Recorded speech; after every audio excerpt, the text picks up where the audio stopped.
What's up, everybody? Welcome back to the channel. It's your boy Kangaroo Black coming back once again talking some college football.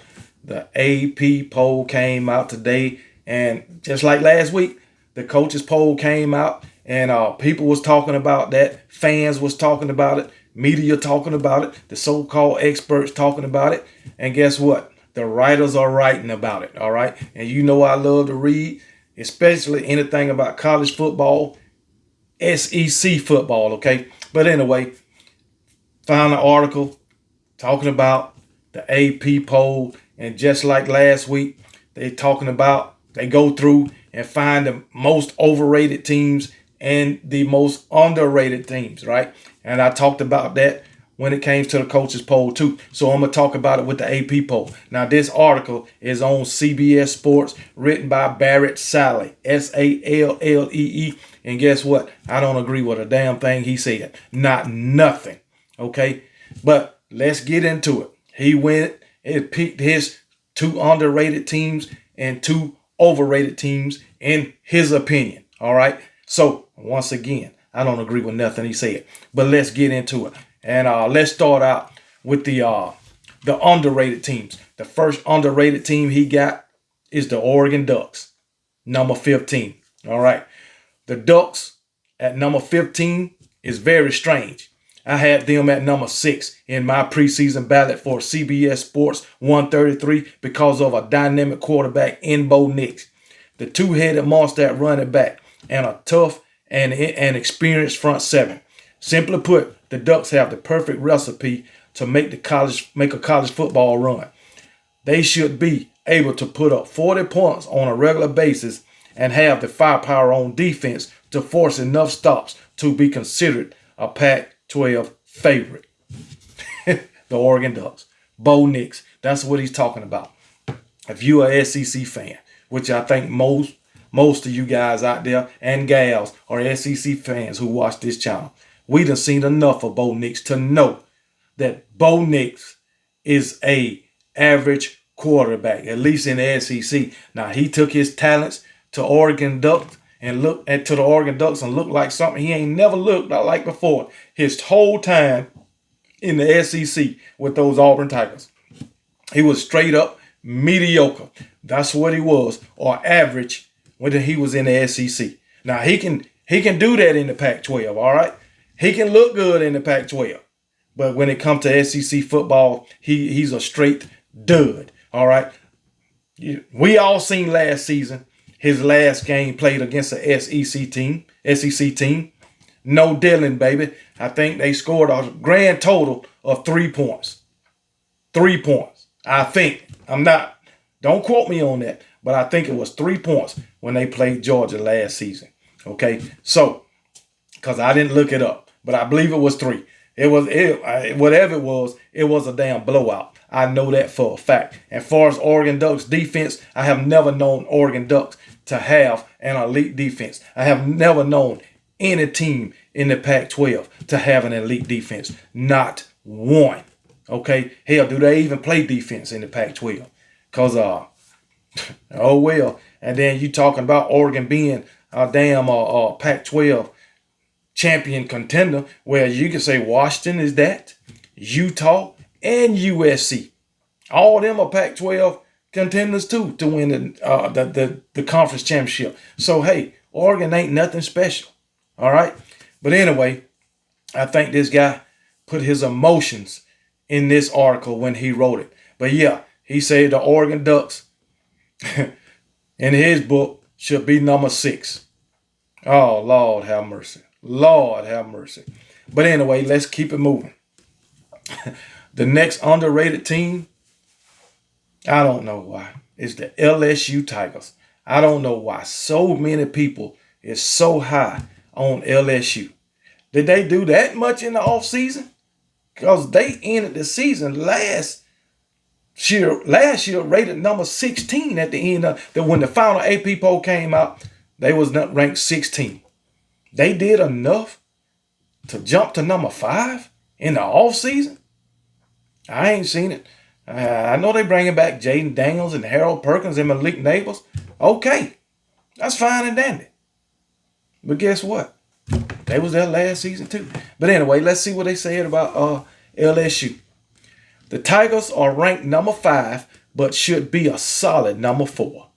Coach Brian Kelly's crew has a Heisman Trophy contender at quarterback in Jaden Daniels, a deep and versatile offensive line, some studs at wide receiver, and a front seven that's led by star linebacker Harold Perkins Jr., I might add, who has a case for the title of best player in college football. Mason Smith is back up front on defense after a season-ending injury in week 1 last year. Kelly also hit the transfer portal hard to shore up a secondary that was essentially the only glaring hole on the roster of the defending SEC West champions. The Tigers have a case to be number 3 and are closer to that spot than 5. How they closer to number 3 and 5? Like I said, final AP poll, they finished 16, and they done jumped to 5. That is total bullshit. All right, but anyway, I know Jaden Daniels is coming back. I like Jaden Daniels. He showed me a lot. He improved a lot over the season last year. But guess what? His arm talent is not all the way there.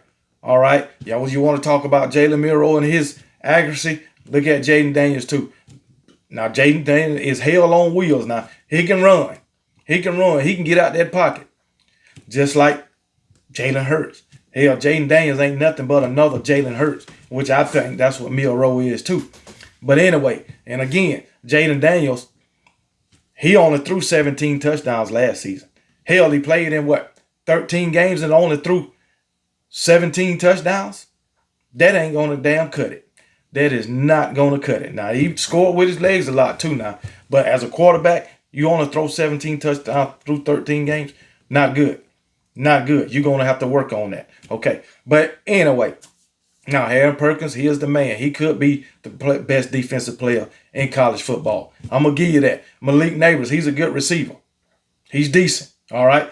But you can't put Malik Neighbors on no daggone elite status. Not yet. Now, he did have 1,000-yard receiving last season, but he only scored 3 touchdowns. And then you want to talk about Brian Thomas. He only had 361 yards receiving last year, but he did have 5 touchdowns. And this guy, Kieran Lacey, he only had 268 yards receiving and 0 touchdowns. That is hardly an elite wide receiver corps, in my opinion.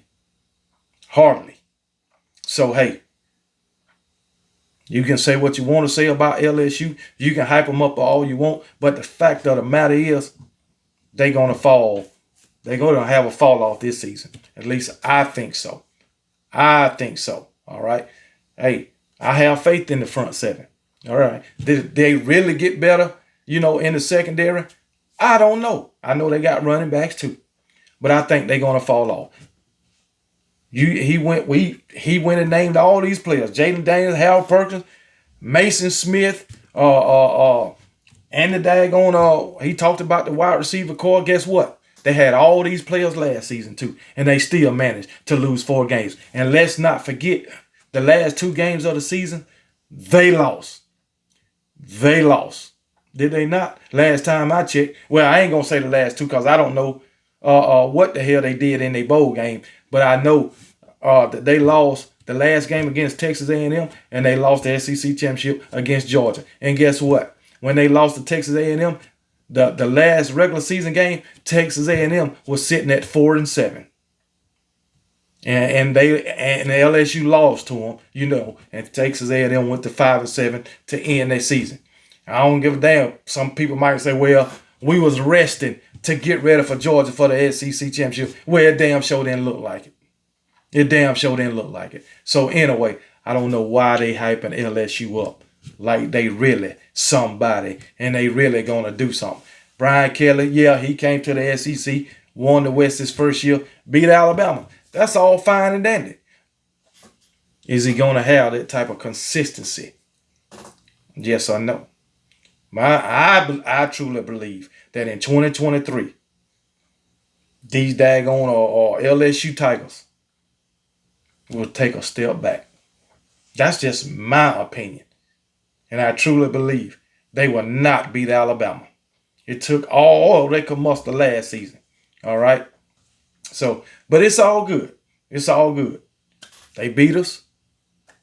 It's over. Moving on into 2023. And I believe LSU is going to take a step back. That's just my opinion. But anyway, those are the two underrated teams according to this reporter, Barrett Sally for CBS. I told you I don't agree with none of his takes. But anyway, the first overrated team, the Tennessee Volunteers. I just don't understand it. They got Tennessee at number 12 on this AP poll. I believe it's number 12. Yeah, let me look. The college AP poll 2023 Georgia, Michigan, Ohio State, Alabama, LSU at 5. Yes, they got Tennessee at number 12, which I totally don't understand. I don't understand it. You got Tennessee at 12 and daggone LSU at 5. When LSU, like I said, finished the regular season, the final AP poll finished at 16 last season, and Tennessee, the final AP poll, I believe they finished at number 6, right behind Alabama at number 5. How does that work? How does that work? Tennessee done fell off so much during the offseason. They lost so much that they go from 6 to 12. I know they lost Hendon Hooker. I know Jalen Hyatt ain't there. I know Cedric Tillman ain't there. I know that. But guess what? That wide receiver core, bringing back Squirrel White, Ramel Keaton, and daggone Brew McCoy. Oh, that's experienced. I wish I had them 3 guys' stats right now, but I don't. So, but it's all right. But LSU, he want to say LSU got a stud of a receiving core when between the 3 guys at LSU, they ain't catch but 8 touchdowns last season. That's it. I'm sure Tennessee wide receiver core coming back caught more than 8 touchdowns last season. I would like to think. And these 3 guys for LSU caught what? Almost 12, 13, 15, about 1,600 yards last season. Okay, that is it. That's between 3 wide receivers. 1,600 yards and 8 touchdowns. That's it. I think these 3 guys from Tennessee is much better. That's just my opinion. But anyway, let me go ahead and read what he said about Tennessee. The Volunteers had a magical season in 2022, but that was due in large part to the play of quarterback Hendon Hooker and Balishnikov Award winner Jalen Hyatt, both of them who's in the NFL. Joe Milton has taken over for Hendon Hooker and is receiving plenty of buzz due to his big arm. The problem is a big arm alone isn't going to win games in the SEC. Milton has lost starting jobs twice, once at Michigan and once at Tennessee, due in large part to his struggles with the short to intermediate passes. Brew McCoy is going to lead a talented wide receiver corps. Brew McCoy is going to lead a talented wide receiver corps. But if Milton can't develop a changeup, the fastest players in the world might not even be able to run underneath the deep ball. Okay. All right. Milton, yes, he's taking over for Hendon Hooker. I myself don't believe Milton is truly accurate, but I don't believe Jaden Daniels is either. I guarantee you, Joe Milton can throw more than 17 touchdowns this year. I guarantee you that. Jaden Daniels didn't do that last season. You know, I keep referring back to last season, but I know it has to do with past success, future success, who you're bringing back. But hell, in the past, LSU, hell, they ain't been too good either since 2019. So, hey, there it is. But anyway, and last time I checked, Tennessee went to Death Valley and beat the brakes off LSU. And last time I checked, Tennessee finished 11-2 last season, and LSU finished 9-4. Make it make sense. So, what makes Tennessee overrated and LSU underrated? Underrated. That is crazy to me. And yeah, Jalen Hyatt ain't there no more. That's fine and dandy. Like I said, I done named the 3 wide receivers that's coming back, and they are very experienced. Okay, so it is what it is, man. And hey, he say Joe Milton lost his job. Yes, he did, 2 spots. But This when he lost it at Tennessee, he got injured. He just didn't get it back.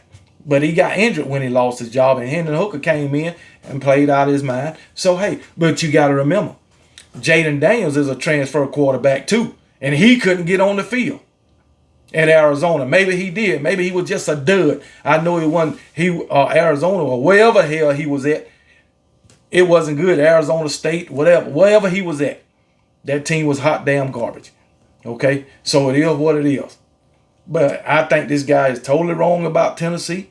All right, I think, and again, Tennessee is bringing back. Hey, they offensive line. Tennessee is bringing back. They running back core. Tennessee is bringing back a lot on defense. Tennessee done address some issues in the portals. Same thing that LSU done did this offseason. Only thing Tennessee replacing is the quarterback. Well, only thing Tennessee replacing that LSU ain't replacing is the quarterback and a wide receiver, which they already got experienced wide receivers. So I don't think Jalen Hyatt and Cedric Tillman moving on to the daggone NFL is really going to affect the receiving core. But like this guy said, it is a matter of Joe Milton and his arm, because it's going to take that to run his offense. So, hey, it is what it is, man. I just think this guy is wrong about Tennessee. I think Tennessee should be at number 5 or 6, not motherfucking LSU. Definitely not LSU. But anyway, that's all I want to talk about with Tennessee. But this guy's wrong. And the next and last team he talked about, overrated team, same as in the daggone coaches poll, my Alabama Crimson Tide. And yes, I disagree with this too. I disagree with it. But let's talk about my Alabama Crimson Tide. And I'm telling you, we taking it all. We taking everything. But if we can be overrated in everybody's eyes, in everybody's mind. But guess what? By week 3 or 4, you'll be done changed your mind. My Alabama Crimson Tide gonna change your mind if you think that they're overrated. But here we go. Alabama. As was the case with the coaches poll, the Crimson Tide got just a little too much love. The quarterback position is a major point of concern that seemed to be overlooked by both group of voters. The trio of Tyler Buchner, Jalen Milroe, and Ty Simpson have a combined total of 4 starts. That's not good. Milroe isn't an accomplished passer. Simpson is a complete unknown, and Buckner's brief career at Notre Dame as Notre Dame starter was comparable to a roller coaster that was always close to rolling off the tracks. Oh my goodness. This is my first time reading this. But anyway, combined with some questions at wide receiver for the second straight season and an offensive line that hasn't been up to par lately, and you have a problem in Tuscaloosa. All right. It says our quarterbacks, they have a total of 4 starts. Well, guess what? Lo and behold, the national champion Georgia Bulldogs, how many starts do they quarterbacks have? A combined total of 0. Of 0. But they are getting the hype. They are getting the praise. But it's okay. We're going to sit back and we just going to watch how this unfold. We're going to sit back and watch my Alabama Crimson Tide quarterback lead Alabama to an SEC championship and a national championship. That's what's going to happen, whether it's Jalen Milroe, Tyler Buchner, or whoever. And I keep trying to tell y'all, Jalen Milroe ain't nothing but another Jalen Hurts. Just like daggone Jaden Daniels. And I think that's what Joe Milton is going to be. They just going to be another Jalen Hurts. That's it. So, oh well. But anyway, you can throw Tyler Buchner and Ty Simpson in there too. But hey, that is fine too. I know first game, both of those guys going to get some playing time. But it's going to be all right. Don't you worry about our quarterback position. We going to be fine. All right. Then he talked about our wide receiver core. Yeah, Saban said something about some drops. I'm quite sure of Saban. If you had 3 drops out of the whole daggone scrimmage, he going to have something to say about the drop balls. If it wasn't but 2 drops, he's going to have something to say. Okay?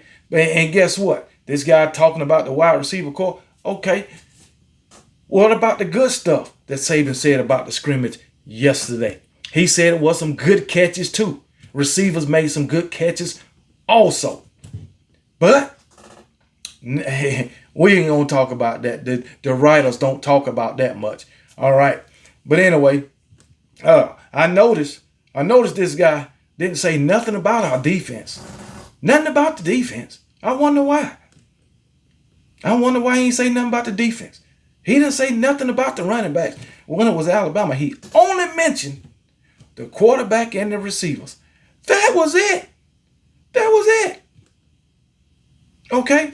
When he talked about LSU, he talked about the defense and Harold Perkins and, oh my goodness. I mean, okay, even with Oregon, he talked about the defense. Okay? Tennessee, I don't even think he talked about the defense with Tennessee. So, I mean, I wonder why. I wonder why. Defense is a part of the game too. Defense is a part of the team too.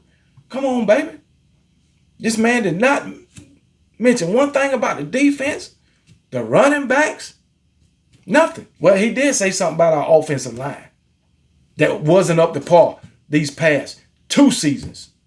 Okay? I know we're going back in the past. I know I've been talking about last year the whole time. And he is right. Our offensive line ain't been that good the past 2 seasons. But guess what? We is getting better because we did improve from 2021 to 2022. We did improve. But I don't agree with this guy, with this dude, man. I don't agree. He didn't say the offensive line was bad. He just said it wasn't up to par. Okay? But guess what? Nick Saban know what he doing. This ain't his last rodeo. And I want to bring something to y'all attention. This is the first time that Alabama has not been ranked in the top 3 of the AP poll since 2009. We came in that year in the AP poll ranked number 5. And guess what they did? Won a national championship. All right? Just putting it out there. And I think this is, out of the past 8 years, this is only the 3rd time Alabama has not opened a season in the AP poll ranked number 1. And you know Alabama been ranked number 1 in every poll, coming into the season more than any other team in college football. Just want to put that out there. But this guy, I do not agree with anything he said concerning Oregon being overrated or underrated, LSU being underrated, or Tennessee being overrated, or Alabama being overrated. None of the above. As a matter of fact, Tennessee and Alabama had less losses than both of these teams that he say is overrated. It don't make sense.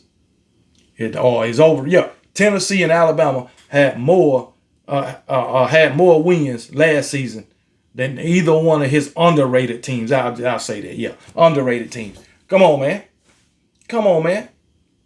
But coming into the season, you put both teams in, according to you, over the teams that finished with the best record. Tennessee, 11-2. Alabama, 11-2. Okay, LSU, 9-4. And daggone Oregon, I think they was 9-3 or 9-4 or 10-3 or something like that. Oregon was, but guess what? They lost more than 2 games, and I just can't believe he got LSU over Tennessee when Tennessee went down to daggone Baton Rouge. It knocked the damn socks off damn Tennessee. Off LSU. That don't make no sense. But anyway, that's all I got, man. This just getting me kind of riled up right now. But hey, it's all right. But season, 2 more weekends, baby. And it is here. So, hey, let's get ready. Let's get ready to rumble, baby. Because talking season is almost over. Time for some damn action. All right. So, that's all I got. And I'll talk to y'all later. and roll damn tide, baby.